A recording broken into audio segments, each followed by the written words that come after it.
All right. I'll try to keep this one short. I really don't want to ramble on for 20 to 30 minutes like I have been guilty of lately. The positive action plans have been way too long. I pat myself on the back for making the one today 5 minutes. Anywho, day 15 of my new life, right, in the condo. I'm in the condo, decondo, loving it, happy as a pig in poop. Really, honestly, I'm just had dinner with Jeff last night, Gecko Garden, all you can eat buffet. And while I wimped out and only had one plate of food, it was a big plate of food. I can't crush buffets like I used to. I was good. It was good food, and I was happy. And I love the fact that it was 10 minutes in my truck. And that place, Gecko Garden, is just outside the moat. So I'm 10, 15 minutes, depending upon traffic, from downtown.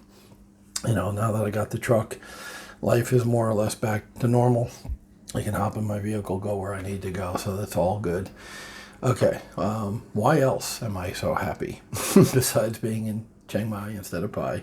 For the many reasons I've talked about on here, just the extra restaurants and supermarkets and things like that. It's just anything you might need or want is down here, and that brings me pleasure.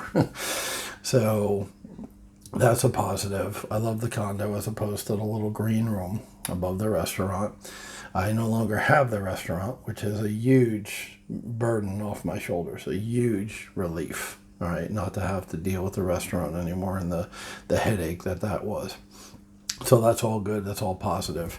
Got my own car, so now I can travel around the country. I'm going to be going to Bangkok at the end of the month, my first road trip. I'm super excited about that. And, I've talked many times about the car thing, flipping cars, flipping houses, and that whole new career path for me. And I'm very, very, very, did I mention I'm very excited about all that. So all that's happening in my life, and it's all great. Another difference you've probably noticed in the videos of the last 15 days, the last video I made in Pi, March 1st, was moving day. And I did a comparison, almost like a joke, but hey, it is what it is. A lot of people eat 7-Eleven food here. I try not to, but with everything sold and or packed up, I wound up relying on the 7-Eleven for dinner the night before and breakfast the day of the move. So I made a video sitting out in front of the hotel room that we were sleeping in, because the bed was packed, all the furniture was packed, all the luggage was packed, and clothes and everything was packed for the move. So we stayed in room 9, and I made a video. And in that video, you saw Wanwipa, the girl that I've been dating for a year here in Thailand. And she's still 4'9". She's no longer 90 pounds. Living with a Westerner for a year plumped her up quite a bit. She got a little belly and she got a little fat. I guess that's natural when you have access to resources. You're going to use them. I get that part of it. But you noticed in the last 15 days she hasn't been in any videos. Normally you'd see her floating around in the background here, doing something, walking out from the shower in her towel, she is famous for, and other stuff.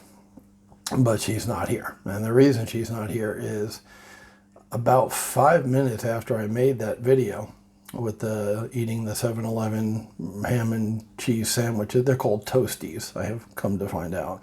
Those are called Toasties because they toast them, like I said, in kind of the panini press thing. 35 baht. It's quick. It's a little expensive for what it is. 2 pieces of bread with ham and cheese in it, but it's quick. They heat it for you. Like I said, it's convenient. You give it to them. It's convenient. It's not super cheap. That should be 15 baht, that sandwich. You know what I mean? But whatever. It's quick, cheap, easy. They toast it for you. So in my situation, I was happy to pay the 35 baht. So the reason she's not here in the condo, the reason she's not in my life anymore, is a long time ago, 1990 something, I worked with a guy named Joe Mack. He was a little dude. but super cool, super awesome guy. He was like maybe 5 foot, 5'1", which is very hard for a guy. You got to find a woman who's close to your height. No 5'1" guy wants to date a woman who's 5'10". They just don't. Call me sexist, call me whatever the hell you want to call me, but that's a fact that short guys don't want to date tall women or even medium women, like 5'5", 5'6". If the guy is 5'1", he doesn't want to date her. He feels inferior. It's silly, it's stupid, it's whatever. I'm with you. I agree 100% that shouldn't be, but it is, right? So anyway, Joe Mack told me, we've been really good friends. He was at my wedding and everything down in Florida. He came down to Florida when I got married to Lauren. Great guy, great friend, smart guy from Ohio. He had that sort of country wisdom. He was good with tools and stuff. I mean, good guy, solid guy. And Joe Mack said to me back in the 90s, you've got to date a woman for all 4 seasons until you truly know them. And not just dating online, because that was that much of a thing back then. It existed, but it wasn't like it is now, where that's the primary way to find a mate is online. 4 seasons, 1 year, right? 1 year is how I took it and remembered it, but he said 4 seasons. That was his exact quote. And it's living together. You got to wake up in the morning, see the way they brush their teeth. Does that annoy you? Just the habits, people living with somebody for a year teaches you everything you need to know about the person. You'll see all the pros and all the cons, and you'll be able to weigh them and say, is this the person for me? So many people meet somebody, and while they're in what I call the honeymoon period, they're in love, or they think they're in love. Usually they're not, but they say they are and they think they are. They make a bad decision, which is to say, make it permanent. They're buying the house without having lived in it. And we do that all the time with houses, but then later on you find you don't like it. Now, it's much easier and less of an emotional event to sell a house than it is to get divorced, right? Or break up with somebody. That's why, because people are involved and emotions are involved, you want to make doubly, triply sure before you commit to that person that they are the right person for you. So I tell everybody, just like Joe taught me, wait 4 seasons, I tell everybody, wait a year. Spend a year with a person, and that is living with the person together. Because that's when, you're in the fishbowl. That's when the stress happens. And you'll see. You'll know unequivocally. There's a $10 word for you, right? Without a doubt, you'll know within a year whether that person is right for you or not for the future. So one week when I met her, wanted to get married immediately. I met her online, as I mentioned before, ThaiCupid.com. And I got 200 something responses, and we were chatting, we connected, and then over the next 3 weeks it was, I love you, no, I love you, and she maybe meant it, maybe didn't. I'll never know. You really don't know what Thai women are thinking. So if you're thinking about coming to this country and hooking up with a Thai woman, understand that you'll never really know what they're thinking. But whether she loved me or not in the beginning, when the restaurant went bad, that love, if it was real ever, quickly diminished to the point where it became obvious to me in the dark days of the restaurant, in the fall. I held on and poured money into the restaurant, as I explained in the other video about it closing, hoping that the season, right, October, November, December, January, and even February to a certain extent, but really October through January is high season here. That's when most of the tourists used to come pre-COVID, and that was going to be the salvation. And I knew it wasn't going to be like high season 2019. I got it, but just breaking even would have kept me in the game. I would have stayed and kept paying the staff and paid the landlord a reduced rent, but still would have paid the landlord something and paid the bills, the utilities, internet, all that stuff, if we had at least broken even during one month, December, November, any month in there. If we had broken even, that would have been like, okay, this is still a viable investment. The city of Pai will climb out of COVID, which of course I believe it will. I just don't know when. And I don't think it's going to be in the next 6 to 7 months. We'll find out. If I'm wrong, I'm wrong. But the point was, when the high season didn't at least come break me even. In fact, the revenue went down during the high season. That's when I said, okay, this doesn't make sense anymore. So as the money went down, as we had more and more days when there was zero, it took $110 to run the place when all the bills were full, when we had 4 staff, and when the landlord was charging, more or less full price. $110 a day, 3,000 plus baht a day. And there were days when we would make, $5 or $0. There was plenty of days when we made $0, not one ticket, or we'd sell one for 100 baht, $3, 150 baht, $5. Well, when it costs 110 a day to run and you're making $5 consistently, day after day, month after month, doesn't make sense. So around that same time, because remember when I bought the restaurant and the guest house, it was for one week, but she was 44. I'm 57. I've had 2 heart attacks. I'm fat. She's going to outlive me. That's just a fact, right? So here, this restaurant will pay us money while I'm alive, support our bills and lifestyle. And I was going to buy 2 more businesses in Chiang Mai and run those. And that would all, that was my money from Thailand. Plus I have 1 rental still in America, right? I was going to be Section 8. It's not going to be Section 8 now. But that was the plan. And once she saw that the golden egg that I was gifting to her was a turd, due to COVID, well, that changed the dynamics of our relationship. And I didn't learn Thai in the year I've been here. My fault, as I said on prior videos, when I got the flashcards and stuff. I will correct that. I will learn Thai, not fluent. That's too big a goal for my tiny brain and my bad memory, but I will be conversational in Thai by the end of this year. I have to. I just need to. I'm going to live here. I need to learn the language enough to get by, more than fruit and hello and thank you and all that shit I say now.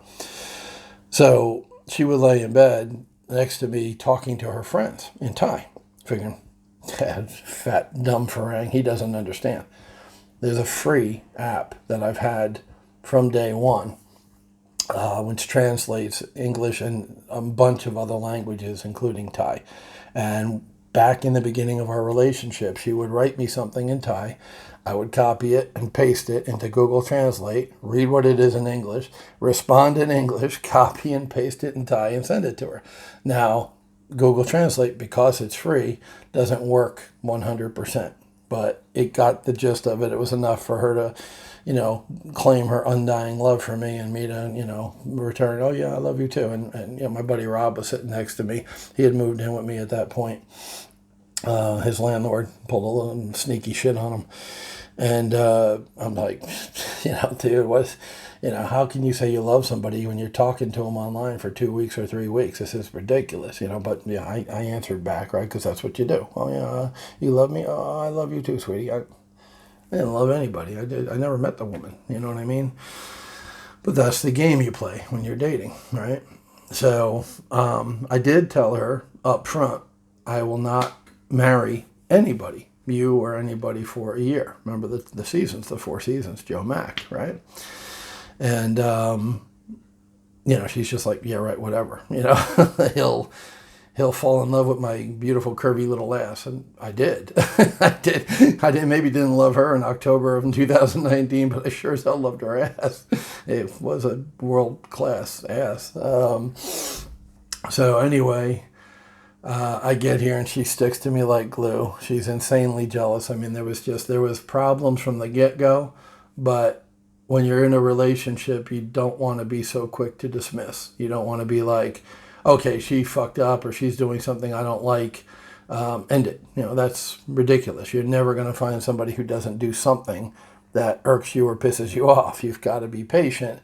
Like I said, wait the year for the good side and wait a year for the bad side. In other words, is her jealousy a deal killer? It's annoying, but is it a deal killer? In the end, it was a contributing factor, but not the deal killer. So fast forward to when the shop is losing money, and it's November, so it's been a year since I came to Thailand for 3 weeks to see if I wanted to live here. Oh, she turns to me, in bed one night and says, "It's been a year. Marry me. Put a ring, put a ring on it. Like, lock it down, buddy. You wanted a year, you got a year. Marry me." And at that point, with her behavior and what's been going on, I didn't want to marry her. I was definitely not ready to marry her. In fact, I was considering breaking up with her because of the jealousy and just the way her attitude changed when the money went from there's a chance where we'll make 1,000 to 1,500 a month to I'm losing 1,500 a month every month and just paying and paying and paying. And the whole time, she's like, ditch this place. Fuck the 4 girls. Screw them. Screw the staff. Ditch it. In the summer, she was saying, run, stop spending money. I'm like, we can't do that to the girls. And we bought a sick business because of COVID. It's sick, but we got to hang in there and wait. Patience, right? Wait it out. I didn't get the money I got in America to support that business by giving up and quitting. Persistence. I preach persistence all the time. I was persistent. Now, March this year, my patience ran out, my persistence ran out because I no longer believed it was the smart thing to hang in there. But summer last year, when COVID was going to be over in 2 months or 3 months, big fucking joke, right? Well, the lockdown, not COVID, right? COVID's never going away. It's a political pawn that will be taken out and used, dusted off the shelf whenever it's needed. Understand that. So, but we thought the lockdown would go away. I mean, what the Thai government said the lockdown is going to go away in July. So I'm like, let's hang in there. Let's wait for the lockdown and get back to the 1,500 a month or 1,000 a month or 500 a month. I don't care if the place breaks even or makes $100 a month, as long as it's not costing me $1,500 a month. No, let's go. Fuck it. Let's go back to Pak Chung. Pak Chung's her little village with the dirt road and the no hot water and no AC, right? Let's go live in her dad's house with no AC and no hot water. No, thank you. And what about the girls? We had at that time 4 ladies. We were keeping afloat, and I promised them I'll keep you afloat as long as I can. I keep my promises. I wasn't going to run out on them like she wanted to do, is close shop and run. Losers do that. No, that's not my way. It's not how I think. It's not what I committed to. No, we're staying here and we're going to tough this one out. Well, in July, when they didn't open the country and let the lockdown, they said October. In October, we'll open up. They didn't. So by November, things were pretty bad. And like I said, now we started to see that the lockdown was going to be used for political purposes. Here, I mentioned in another video very quickly, I'm droning on, we're at 17 minutes, I screwed up. But they mentioned here, I mentioned in another video that here in Thailand, there were protests during the summer. A lot of protests, and it was growing and getting big, and they had to turn water cannons on the people down in Bangkok and all that. The government here used the lockdown to suppress the protests. Right, so it's a fact. In America, there's a whole different thing, which I won't talk about. But once again, I have other videos about the election and everything. So when it became clear to me that the lockdown was going to continue at the convenience of the government, it had nothing to do with COVID, that changed everything. And when the money stopped coming in and the business went down in the high season, that changed her attitude towards me. So fast forward, we're laying in bed. I mentioned Google Translator. This is why. I would turn on Google Translator, conversation mode. There's camera, text, and conversation. I'd hit conversation, and I'd pretend to be on my phone, playing on my phone, while looking at Facebook on my phone. I was listening to her conversation with her friends. And in it, she said some not so complimentary things about me. And she talked about when COVID's over, I'm going to come down to Pak Chung. I'm going to return to my home and all this. I'm like, okay, I got it.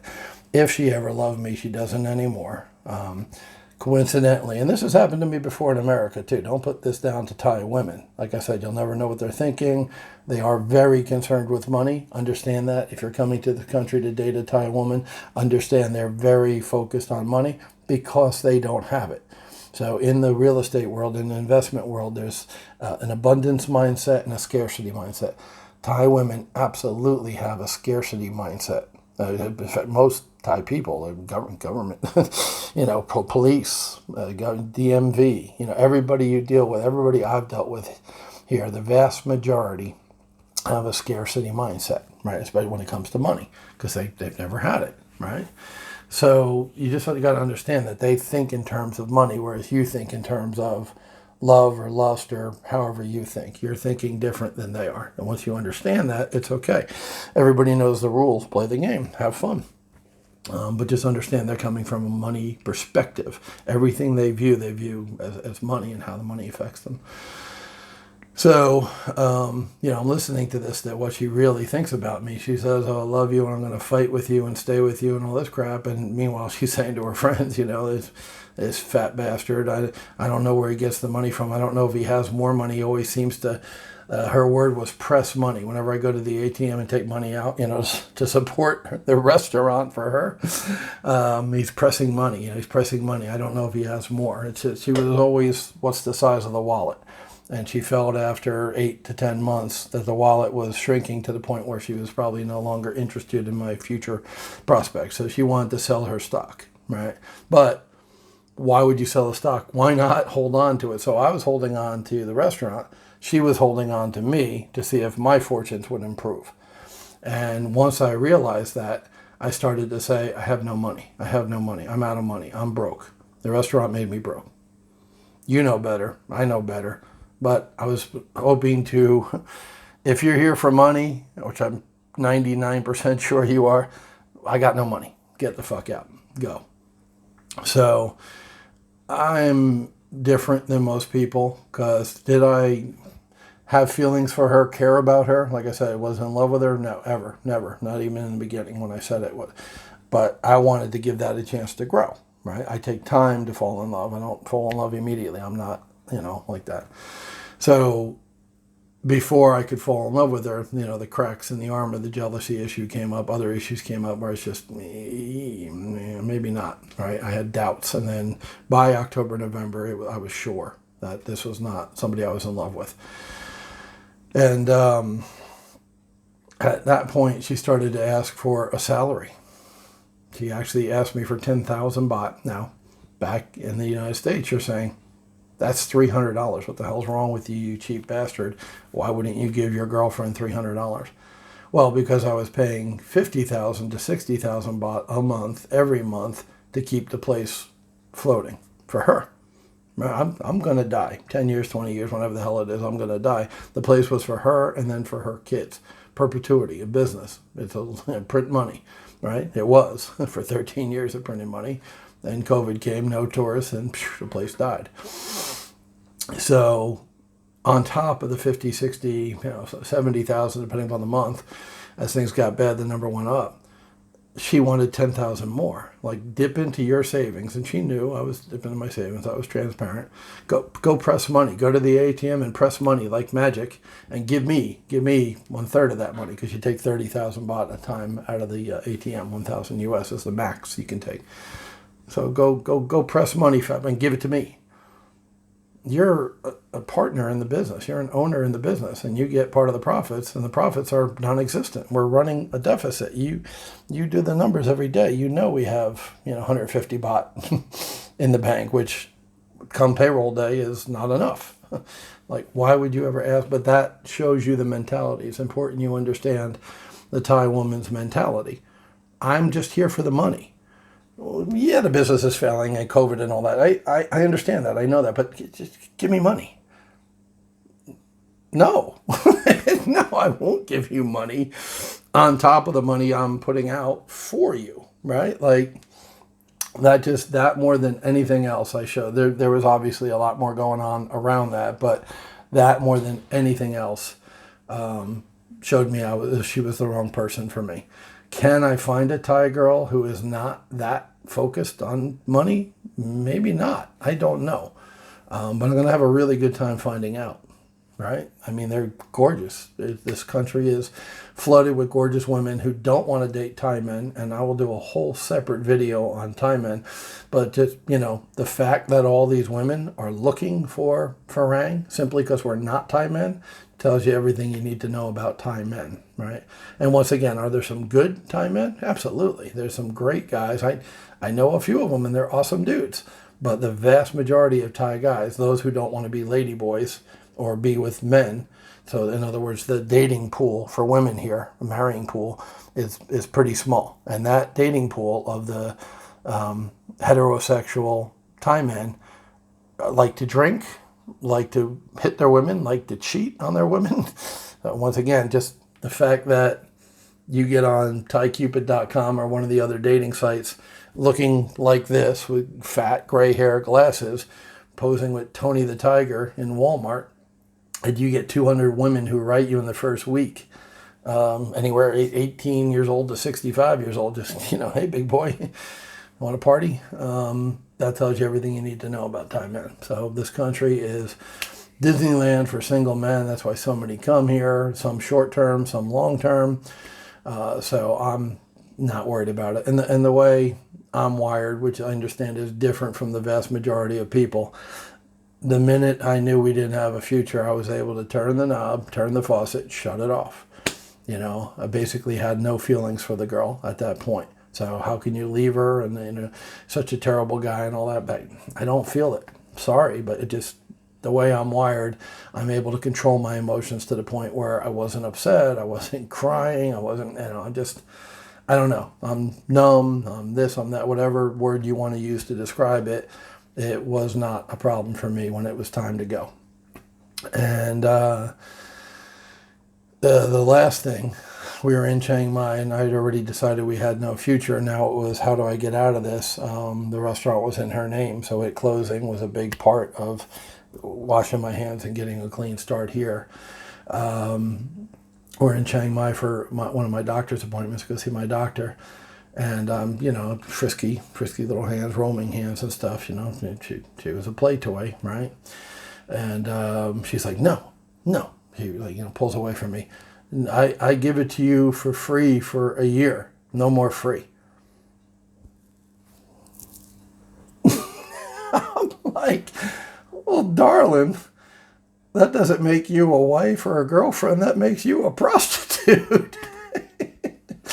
And I had been very clear up front. I'll show you the little line things because I still have the history. Although I blocked her, it might have taken out that I had a blocker online. I had a blocker on Facebook. Finally, she started texting me, and then she showed up. That's another video. We're already 27 minutes in, but she showed up at the freaking condo because I do the YouTube channel. She figured out where I live. Anyway, like I said, I'll do another video on that. But point being, in October 2019, when I first started talking to her, I made it very clear I am not looking for a bar girl. The reason I started dating her is she had a Thai husband who, oh my God, he beat her, he cheated on her, and he was a drunk. Shocking. That never happens here. And that was it. She'd only been with one guy before me, so that I liked that. I zoned in on that. That's why she rose to the top out of the 200 plus ladies who were messaging me and, pick me, back in October. So I said, I don't want a bar girl. If you ever worked in a bar in Pattaya, Phuket, that you're not for me. God bless you. I don't judge you. You're just not for me. That's not what I'm looking for. So she had worked in a plastic injection factory for 18 years, sent me pictures of the factory and her staying, you know what I mean? Like, I believed it. Maybe I'm a sucker. Maybe she was a whore for 17 years and worked in the factory one. I don't know. I doubt it because she was lousy in bed. I had to teach her everything. But I told her I don't want a bar girl. So when she turns to me in Chiang Mai after a year and says, oh, you got to pay for sex. You just... All right, so you have this whole persona of you're a good girl and you're in it for love. Now you're asking for money for sex. You're asking for money for a salary. You're not a good girl. You're not in it for love. You're making it painfully obvious, even to a doofus like me. I'm out. I'm done. Now I just got to figure out the logistics. So she hates to drive that road, that curve. I drove all the time because she's scared of driving. She's good on a motorcycle like most Thais. She's not good in a car. So I'm like, okay, I got a heart. I'll try to do the right thing. I'll drive her to Chiang Mai. So I tell her, take your stuff, put it in the car. We'll go to Chiang Mai. You can stay overnight. I'll come back up here, get my stuff, and then come down. Then the idea is I'll break up with her in Chiang Mai. Now she just has to drive to Pak Chong with her stuff in the car. No scary curves. She fucks that up. She's, oh, I was so nervous or this or that. Whatever excuse, she got that wrong and didn't pack her stuff. So we came down to Chiang Mai and went back up the next day. I'm just like, well, that didn't work. Okay, well, fuck it. She's an idiot. She's too stupid for me to help. she'll have to figure her way out of pie. And I broke up with her. So some will say I'm a cold, heartless bastard. Maybe you're right. But I had to do what's right for me. She will find another boyfriend. I have no doubt, right? Because she's 4'9". Now that she's not with me, she'll lose the weight immediately, right? That's the way she'll just living her normal life. She was 90 pounds. The minute she got with me, she went up to like 98. And at one point, she was over 100. And then she's like, Jesus Christ, I got to lose some weight, and dropped the weight down, but still nowhere near the 90 pounds from when I met her. So she will get down to 90 pounds again just by living her normal life, which is eating rice 3 times a day, with no Farang food, no 500 baht pizzas. That's not her reality. It wasn't before she met me, and it won't be again now. So she'll get down to fighting weight again, and it's a nice little package. Yeah, she's a grandma with 6 grandkids now, but that, Farang don't care about that. And the next guy to get her, she's been with 2 guys, her ex-husband and me. 2 guys her whole life. That's, by Thai standards, that's low mileage. She's a low mileage model, right? So she'll find a boyfriend, and he'll be, old like me, American like me, maybe fat like me, maybe not. Most Americans are obese, so I'd say probably obese too, but it's going to be another me, and she'll take another shot and try to get him to take her to America, which is what she wanted. Once again, October 2019, I said, I am coming to Thailand. I'm retiring in Thailand. I'm going to stay in Thailand. Okay, great. We'll build a house here. Everything was, I agree with you 100%. I'm in love with you. We're going to build this great future together. Then, after I got here, it became, let's go to America. I'll work as a maid. What are you talking about? No, I don't want to go to America, especially after the last election. There's no place for me in America. I don't want to go back. I'll never go back. No, I'm here for the duration. And I made that quite clear from day one. But her plan in the back of her mind was, seduce the fat American, get him to take me back to the land of milk and honey, and I'll live a fabulous lifestyle in America.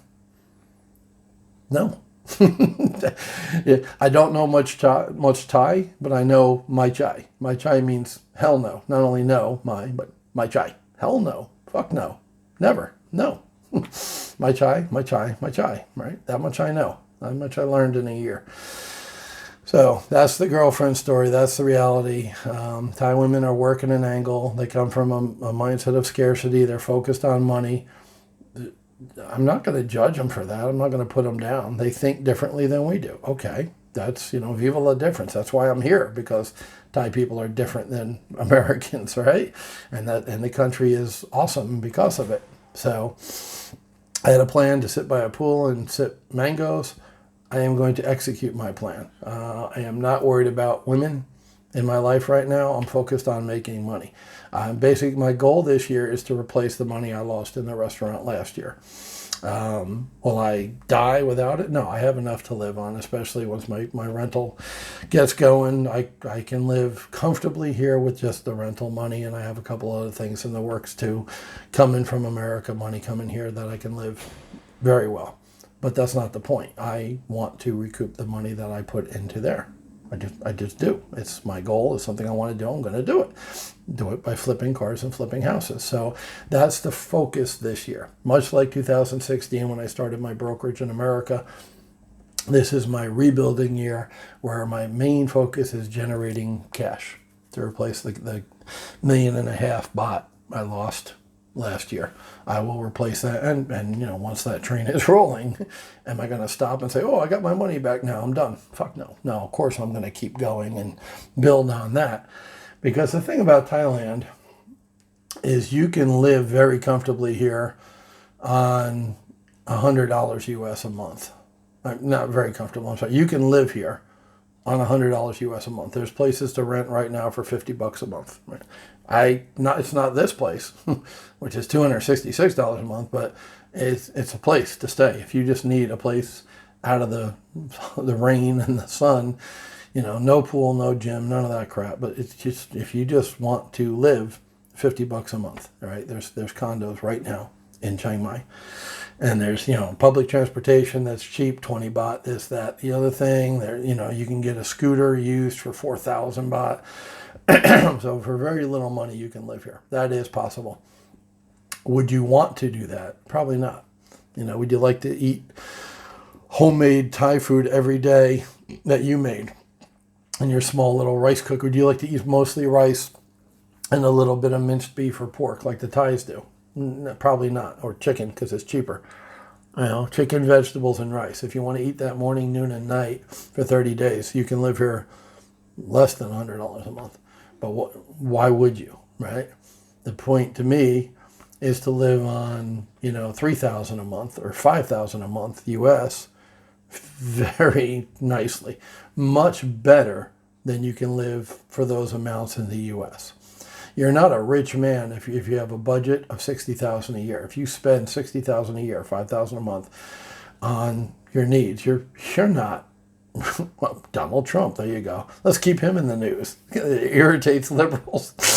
No, rich, Bill Gates, okay, whoever, any just rich guy. You're not a rich guy with $5,000 a month in bills, in cost of living. Here, you're living like a frigging king. There is nothing you cannot have for 5,000 US a month. That's an extremely high budget here. The world is your oyster. You can live a very, very nice life. 5,000 US is 150,000 baht. And remember, I said 1,000 baht spends like $100. So 150,000 baht would be 15,000 a month here. The equivalent. Your bills would be like 15,000 a month back in the U.S. Housing, food, whatever. You have a maid, you have a couple of cars, you live in a very nice house, a villa here, a mansion for 3,000 square foot with a private pool is 30,000 baht a month. That's 1,000 U.S. You still got 4,000 U.S. left to spend on other crap, living in your friggin' McMansion, somewhere 10, 20 minutes out of town. So. That's my goal, is to live here frugally, but, with nice stuff.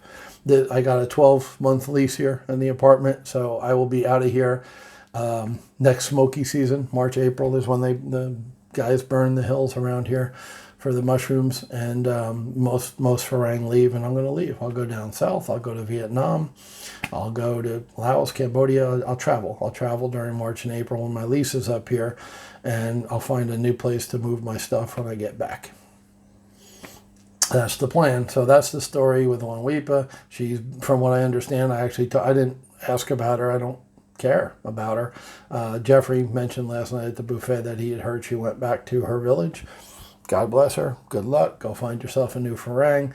I don't wish her any ill will. I'm just tired of carrying her as a dependent. I don't want a dependent. I want a partner.